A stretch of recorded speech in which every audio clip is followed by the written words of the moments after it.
Good morning student. I, Hemlata Verma, going to take your biology. Today, we are going to start our first chapter evolution. Before starting the chapter, let us know about the evolution.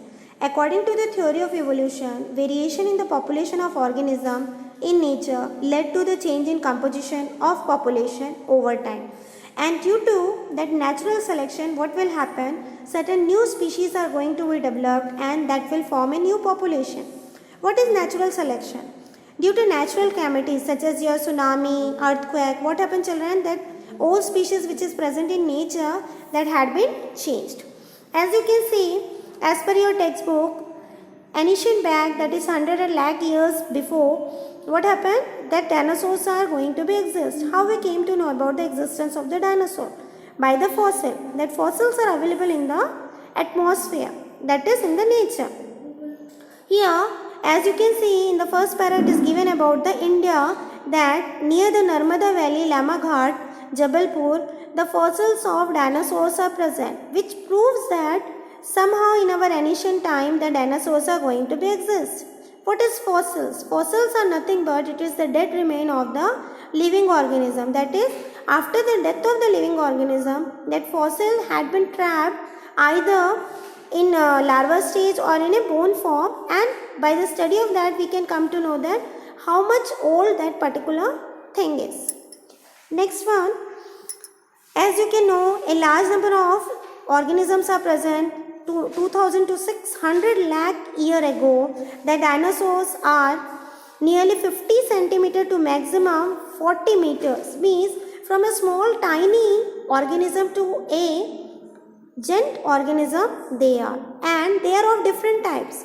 Some are able to fly, some are able to make fire, okay. Some are carnivorous, some are herbivorous, some are having 2 legs, some are having 4 legs, some are having different types of features, and the basis of that they are separate from each other. And during that time the animals are also there and the plants are also there. The elephant is also going to occur from that time only. And the plants, certain plants are there such as your algae, moss, ginkgo. Ginkgo is yet present. It is a type of an ancient organism that is belonging to the plants, and during the Hiroshima and Nagasaki war also they are present. Okay. Then see children, now the dinosaurs are no longer, but you people had seen the dinosaurs in the movie Jurassic Park. There you have found that various types of dinosaurs are there. Some are able to fly, some are making fire from their mouth and so on. Okay. Now we will see what is habitat. As you people are residing at our home, for us, we are having that habitat. We need proper amount of water, we need proper amount of food, we need proper amount of air and so on. Now we see about the habitat of that other organism. The basic requirement, that is for the food purpose, for the reproduction purpose, for the safety purpose. And that is the main reason, if we have a proper habitat, then only we are capable to do the increment in the population. Okay children, we will go for that particular graph. See, the first graph that is showing the food resources. As you can see, time is given and y-axis amount of food resources are given. Here what happened as the time passes. Okay, the availability of food is there. We will try to acquire that particular food, and we are able to acquire that food. Then what will happen? We will start growing and we will multiply. So in the first graph, what happens? There is a slow increment, then after that it had been become steady. Neither growth nor degradation. But in the B figure, that is figure number B, here you can see initially the particular microbes or the organisms started growing. After that exponential phase will be there and there will be rapid growth of that particular population. Yet that is uncontrolled population growth. This J curve is going to be followed by us, because what all food resources are available here, we are still acquiring it. And those who are not getting the food resources, they are dying. But the number of population is yet going to be increased up. Okay.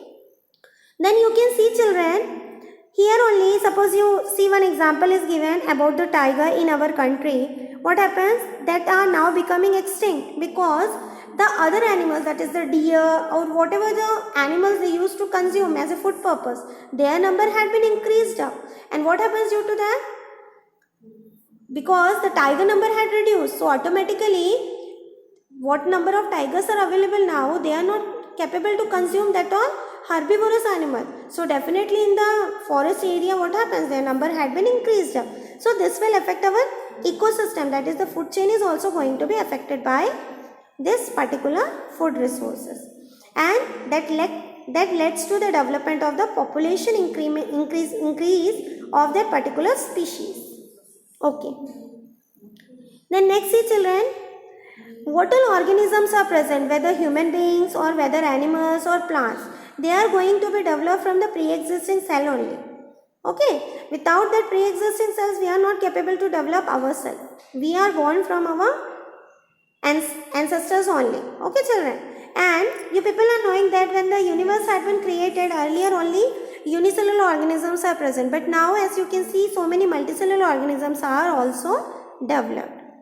Charles Darwin, he gave the theory about the natural selection, and he told how the changes are going to take place from ancient time to the current time.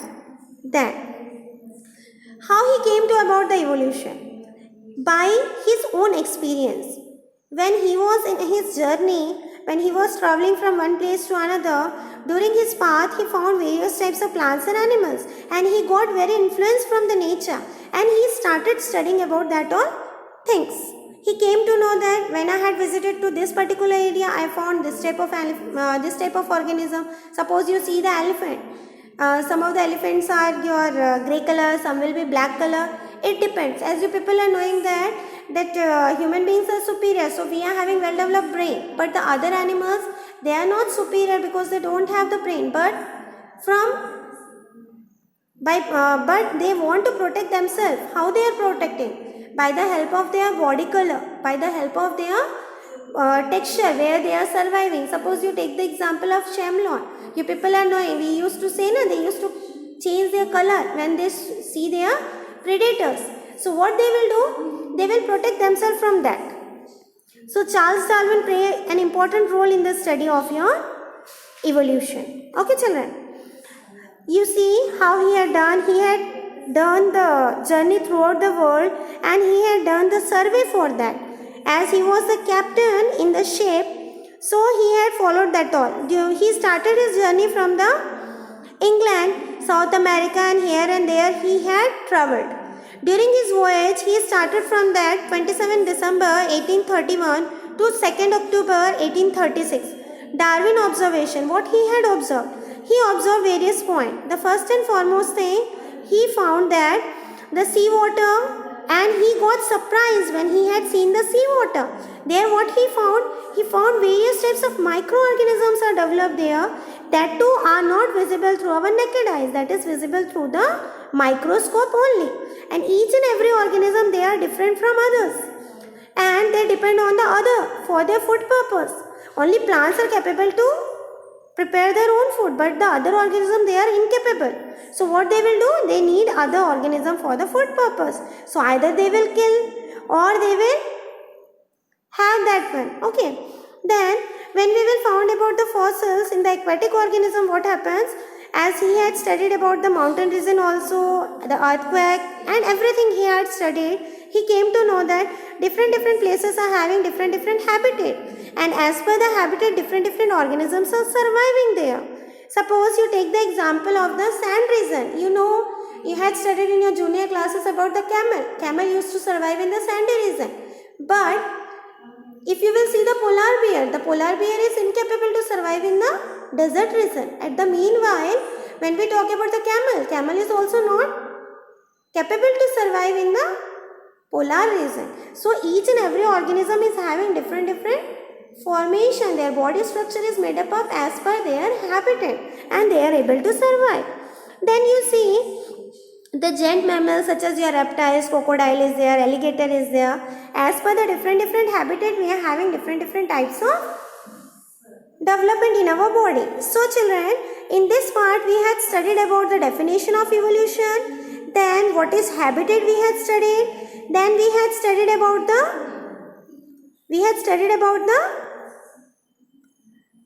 Darwin experiment, how he had conducted the experiment, how he had concluded the experiment. So that all points we had studied. Next class we will continue with the further topic.